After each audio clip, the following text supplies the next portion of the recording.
Hello, guys. This is Luis Villaseñor, aka Dark Luigi from Ketogains, and we are having a video right now with some of the best ketogenic persons I know. We have here Tarzan Boy, Kristen Haggard from Primal Edge Health. We also have Craig Preisendorf, the superhero maker. Why don't you guys introduce yourselves?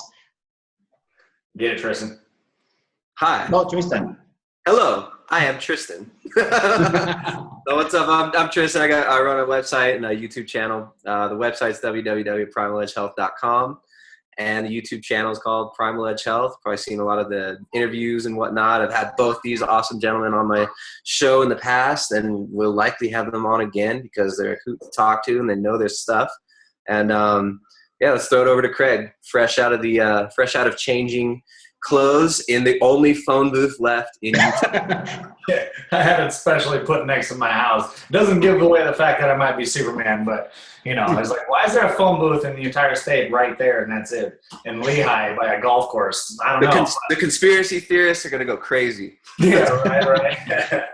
No, I'm Craig. Superhero Maker is my Facebook page. Superhero-maker.com is my website now.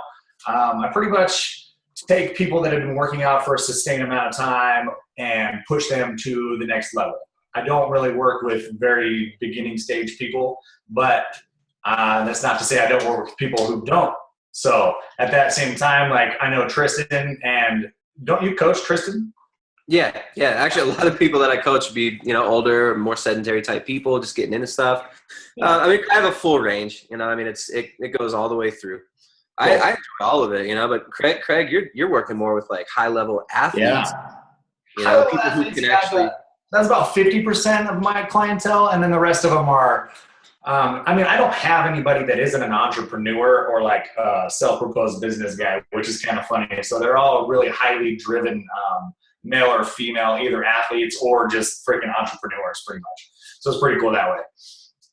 So I think that's a common thread too, because a lot of the people that come to me, they'll be like hotel managers, people who are like kind of at the top of their game, but aren't quite happy with their, the body composition. They want to take it to the next level and dial in the diet. And, because you probably do the same, but for me, it's not just like, okay, here's a diet, go lift some weights. It's more like a whole lifestyle approach. Somebody's got to rebuild their lifestyle and optimize it as best they can in every aspect that they can. So. Exactly. Yeah, this is because it's not a diet. Mostly it's a change of habits. Yeah, you have to rewire like all your habits into, get out the bad things that led you to maybe a weight gain, and start creating good habits and good approaches to dieting. Yeah. So what do you guys opinion on meal plans? Do you guys coach with meal plans? Do you guys more habits or what? I do suggest, I'm open to meal plans. If people ask me for meal plans, I do prepare meal plans according to their tastes, allergies, timings, way of life, etc. Like I do them from scratch. But if you don't want a meal plan, I will just suggest like an approach toward a ketogenic diet when people want a ketogenic diet, of course, but especially approach with whole foods. Nice. Yeah. I think the whole meal plan thing, like that's kind of the hardest part of formulating somebody's diet, because if you're going to do a proper meal plan, you have to sit there, you have to figure out, first of all, what foods do they like? What foods do they eat? What do they want to eat? How much do they need? And you're calculating every single macronutrient profile for every single food in every meal and adding them all up. And for most of our clients, we do that. We do it more as a way to train them to make their own meals. And we kind of show them, look, the protein sources are interchangeable. Use this. Here's a great recipe. Try this out. This will fit your lifestyle. So we kind of do it as like the meal plan is not eat these meals every day. This is how you. This is a training template to where if you learn how to cook like this, learn how to prepare these dishes, this is going to expand your horizon, and that's a huge first step. Then from that first step, you've opened up like a whole 360-degree view of how to treat food now and how to build meals. The thing is, my approach is to teach people to not see the diet as a limiting factor, but more so like maybe these foods are not optimal, but you have now your whole range of foods that you hadn't considered even before, right? Yeah, absolutely.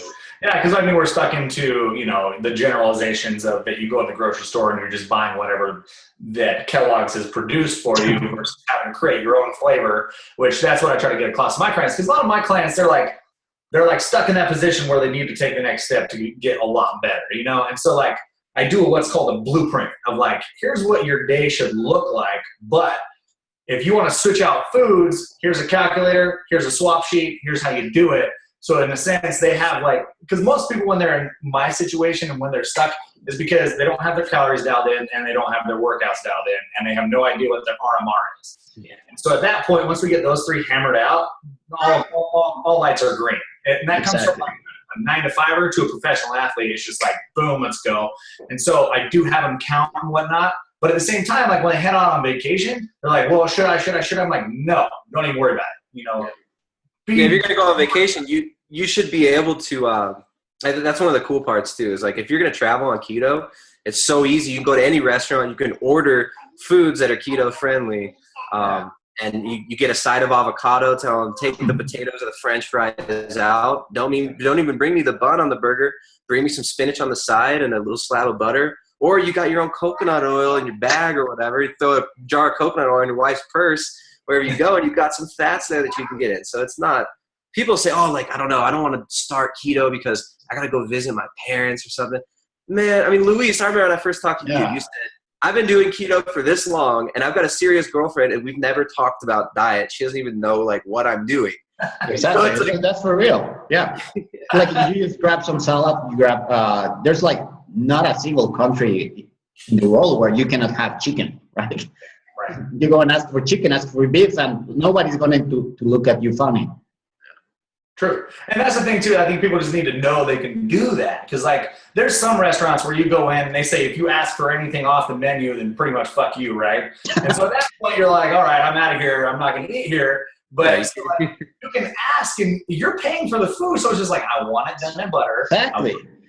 I don't want fries. I don't want a bun. It's not hard. And then even if they bring the fries, you're like not obligated to eat them.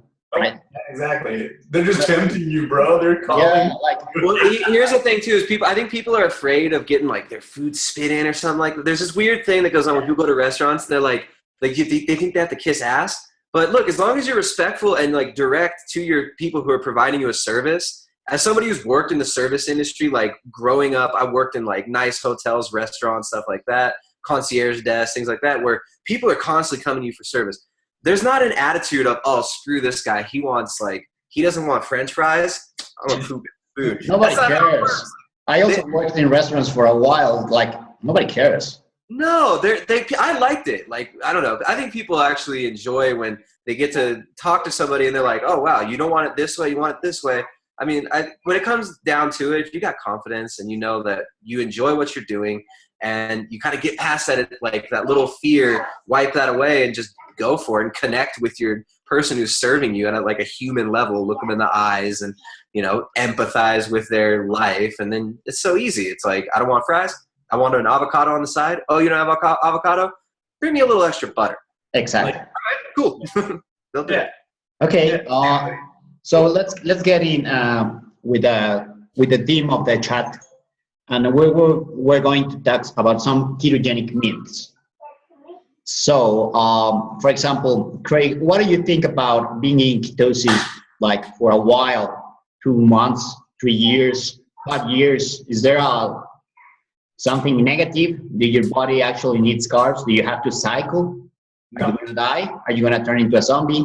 Your brain? What happens? No, so I mean, it comes down to the point to where like it's context, right? So I mean, if you have so many different things that could take the place of glucose, that's not glucose. It's not even funny. I mean, the one thing a lot of people don't realize is glycerol is such an energy sufficient compound that gets produced through fats and through ketosis anyway, that it's just going to fill your gas tank for a long time. Not to mention ketones are the biggest powerhouse for energy anyway. And then, of course, like if your body really needs the glucose in a good amount of level, it'll make that out of what you gave it in terms of food anyway. Yeah. And so I think that's where a lot of people get trashed. And I don't know, man. It's just, I think everyone's having a really hard time letting go of the fact that they were supposed to eat carbs their whole life versus the fact that they don't need to eat carbs at all. I mean, that is a massively big transition for most of my people. And once they get over that hump, they're like, oh, okay. You know what I mean? And so that's kind of what I've seen. And you, Tristan, what is your take on that? It was, as far as long-term ketosis, it's, I would take the complete opposite stance and say the longer you do it, the better. You know, I mean, there's nothing wrong with doing like some seasonal carbohydrates. I mean, even if we're going to take it back to like what is the natural human diet argument, which nobody really has a solid foundation of like, oh, this is what humans were eating in the past. Because if you look anthropologically at populations and at like, you know, Paleolithic man, there's a lot of those people talk about like paleo. If it's paleo, it's good. If it's not paleo, it's bad. But it's like, look, our food supply is so drastically different than it was in any hunter-gatherer situation anyways. And it's just all conjecture and guess of like what we were eating in the past. But when you look at most places in the world, carbohydrates are available seasonally. They're not something that people would have been eating all year long. You can store a certain amount of like potatoes or rice for a season. But as far as the human body, what it's adapted to, the human body is very, very, very well adapted to burning fat as a fuel. And if it weren't meant to burn fat as a fuel for such long periods of time, we would store more glucose and glycogen. Exactly. We wouldn't only store 2,000 calories worth of glycogen in our body and 150,000 on like the leanest individual's calories of fat. I think like a 10% body fat individual would probably have, I don't know, someone can do the math and comment down below maybe, but you're going to have upwards of 100,000 calories stored fat to burn for energy. So, I mean, it shows you right there, the body is very efficient at using it. The decrease in inflammation that comes with being on a ketogenic metabolism. Oh, mosquito. You can eat it. Protein. I missed it. I need more protein. I need more carbs. I would have got that mosquito. But yeah, I mean, I think the longer the better. As far as long-term detriment to being in a ketogenic diet, there's never been anything that's been, shown or proven about that. Lots of people have done it long time. Luis for like 15 years. Yeah, I mean, like, probably if I break ketosis, is going to be about 3 times a year, and with maybe 1 day of, and I'm not saying carb load, like, dropping purposely out of ketosis for 3 days, like some people do. It maybe just 1 meal in a wedding or in a big event like that. So, well, if you listen to Dominic D'Agostino's podcast with Tim Ferriss, he said like he thought it was a good idea, like once you've been in ketosis for a sustained amount of time, to pop out once a week to maintain metabolic flexibility, right? So I suggest you could either do that or add 10 grams of carbs during your workout, which gives you that little brain, bump and just a little bit of glucose, and it lets your body know, hey, this is what you need to do with exogenous glucose that you're giving before anything else. Because like, I don't know if you necessarily lose the ability to handle carbs. Like that's kind of been going around, because Jake Wilson kind of said, you lose the ability to handle carbs well, but at the same time, like, yeah, I can't handle 500 grams of carbs, but when I do eat 100 grams of carbs, it's like, boom, I'm great. I mean, it's like saying if you're in a carbohydrate-based diet, you can't handle fats well. You just have to adapt to either situation. But what I found recently, I mean, I went on like a 6-week carbohydrate intake period. For various reasons. I talked about it a few times in videos. I don't want to rehash all the reasons. It'll take too long. But essentially, I decided to eat carbohydrates for about 4 weeks, and I pushed it to 6 weeks. I was going to try to go 12, and I think I might have gone 8. I don't even know. I'll have to look back. But I very much so did not lose the ability to utilize carbohydrates. I lost some of the ability to enjoy it as much because I just missed keto. Like 3 days in, it was like, all right, I'm bored with these foods and I want to go back to my keto foods. I want fats. But I think like what you said about Dom mentioning popping out in and out occasionally, I think it's fine. There's nothing wrong with that, especially once you're well adapted. But I think maybe seasonally would be a better approach, where you do 3 months of carbohydrate intake per year, 9 months of keto. I think another idea too. Does that equal 12? Does 3 plus 9 equal 12? Yeah. So that's the thing though, is like what we're trying to get out of this is there's 3 different options we just laid on the table right there. You know what I mean? And so it just depends on what's going to work for you. I think a lot of people, they get on the keto thing and they're like, oh yeah, awesome, awesome, awesome. And 2 weeks come in, they get those carb cravings. They're like, oh, it's okay for me to bump out once a week. Just like, no, but you're not adapted. So just stay the course a little longer and don't give up. And then you can have that down the road. Because like you said, you know, this is about lifestyle, and it's about not going to the wedding or your mom's house that cooks such a lovingly carb-loaded breakfast or dinner for you and just is pressuring you to eat it. And if you tell her no, it does break her heart a little bit. I get that. So have a couple bites. You know what I mean? It's not going to be exactly. But make sure you're adapted first. Exactly. It's like, okay, you want pizza, have a pizza, but don't have pizza every day. Yeah, exactly.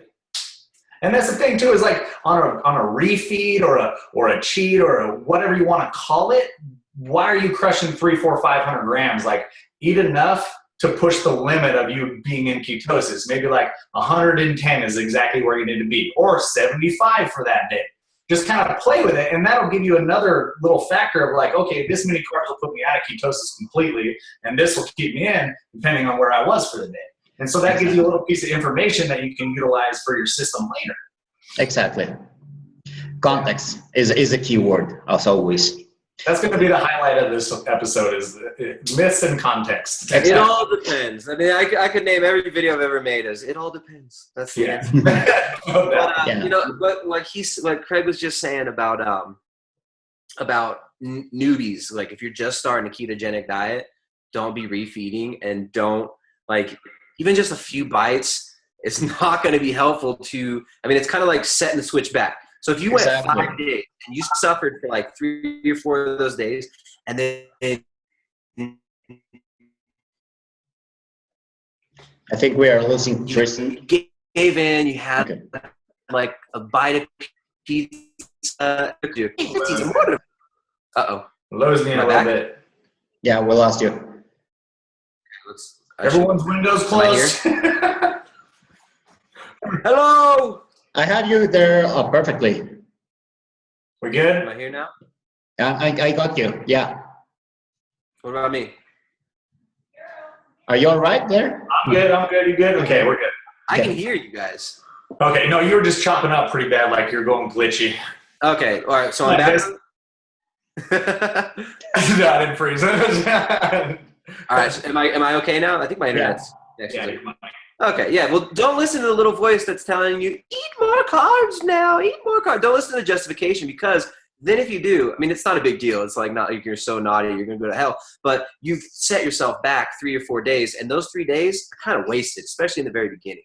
So don't waste time. Do it. Stick with it for 2, 3, 4 weeks, and be strict in the beginning, and then you can play around later on. But you want to get adapted, or you're just wasting time. And I get clients who got serious issues with like addictive tendencies. You know, I mean, that's the hardest thing, is breaking that addictive cycle, because you could set the intention and say, I'm doing this, but then the weekend comes and it's like, they'll go ahead and maybe have a drink, and then the justifications will come, and it sets in this weird cycle. So be strong.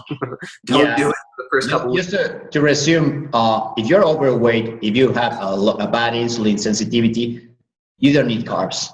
The best thing that you can do is drop the carbs, drop to a healthy enough body weight, and then maybe you can start playing with them, but not before. And don't get back into bad habits. If you know that having a bite of pizza or having a scoop of ice cream is gonna set you back, and it's gonna trigger cravings and all that bad behavior, don't do it. Like Tristan said, you don't need to be there. It's a state of mind. Yeah, and that goes back to context, because if you're in shape and you give into some carbs, that's different than if you're over fat or obese and give into carbs. It's a completely different level there. If you're over fat or higher, it's at that point, it's just like you have to stay on point for your life to get better. Exactly. You go off of that train. And you can backslide. People, if you've been way overweight, I mean, you can gain back weight really fast. You know, I mean, yeah. I was at 240 and 30% body fat when I got married, right? Wow. What are you, like 220 and 5% body fat? No, I don't go over 210 anymore. Like, you know what I mean? So it's wonderful. Here's one important thing. I don't know if you guys saw the Subversity article that was shared yesterday on Facebook, but it's a very known effect that it's called your fat cells have memory, which means is if you get overweight when you're a kid, you grow more fat cells than if you go overweight when you're an adult. Which means is even if you drop some of the weight, you will have a harder time keeping the weight off when you are an adult because you have more fat cells. They just don't disappear. They just like shrink, but it's easier for you to gain weight. So sadly, it is what it is, and you have to keep, dieting or keep your calories in watching, right? Absolutely. But I mean, if you think about this whole thing, what we're saying is like, if you bump out of workout program, let's take dieting away. Let's say if you bump out of workout program, you follow a 4 to 6 week workout program, the 4th, 5th, 6th, or 7th week are actually going to be the week where you see the most benefits from it if it's programmed right. So if you're going to quit at the first 2 weeks, which everyone sees okay progress in the first week, they're like, whoa, stuff's happening. Second week, it kind of just hurts. Third week, it's like, I know the movements and I'm getting better. Fourth week, people get bored. And then 5th and 6th week is when you really start making progress because you can overreach, right? Or you can actually combine that down to a month. So if you quit at 14 days, you screwed yourself on the program. So that if you quit at 14 days and eat carbs, you screwed yourself on the program. Exactly. So you have to start that program over again. You can't just pick up where you left off. That's kind of how I feel about it. So something just came to mind too when you mentioned that the Subversity article. Maybe we can talk about. I mean, I don't know if we really planned on it. We didn't really make any plans for what we're going to talk about. But all right, like, what do you guys think is like a healthy body fat percentage? And let's talk a little bit about that, because what you said about people having like memory. Some people, to get to like have abs is going to be unhealthy mentally, psychologically, and maybe even physically for them. So. And then other people are like naturally can handle a less body fat and have their hormones be okay and feel good and feel satisfied. So what do you guys think about that? Well, yeah, because if you run into like an Icelandic monster, just a big dude, and you run right into his big gut, that thing's a thing of cement. And so like he's got abs under there, but he was designed to like take down wildebeest and swing a battle hammer, an axe, and like you can't put a really lean guy in that situation who wears $150. Like, no offense, Lewis, but you're like, you're swinging a battle axe at Big Thor, he's going to just eat us, like me included. Yeah. Just like, what are you? You know what I mean? That's why we're in the back, like slinging arrows like Legolas and shit. But it's just like, that's what those guys are for. And so I think, personally, a good male healthy body fat is between 8 and 15%. And a good female body fat is between 17 at the very, very lowest, up to 26, 27. I think, again, context, right? You have your genetical set point, maybe. Yeah. Then what happens is that some people are going to be naturally leaner. Some people are going to be a little bit more fatty, depends on your genetics. But that does not mean that you cannot go a little bit lower, right? Mm-hmm. It may be going to... outliers, of course, but they're still going to perform very well at their positions. But in terms of averages, we're in those positions. You know what I mean? Exactly. And performance. I mean, for a lot of people, like you said, I mean, these big old power lifter guys, you try to shred them down and get one of these guys who's 300 pounds, naturally, and is 6'8" tall, 6'8" inches tall. You try to shred them down, and they're not going to perform nearly as strong as they would carrying that fat around. So, I've noticed myself is like if I get down single digit body fat for long periods of time, it just doesn't. I don't feel as good. I don't feel as strong. I like a little cushion. Interestingly enough, like I don't know that many people that are really under 8% body fat on a true DEXA. See, that's the thing too, is everyone thinks that like they're 6%. Calipers suck, bro. Like people who are good with calipers are like Charles Pollock, and he's been doing it for 45 years. But if you run into any like university where some high school student has just barely graduated high school is trying to clip you, you're never going to get a good reading. I get women coming in and they're like, oh, I'm 13% body fat. Like, you are 27 at least. There's some dude on YouTube. There's one of these guys on YouTube. Like, I think he promotes like intermittent fasting or something. Like, that's his shtick. And he says he's 6% body fat.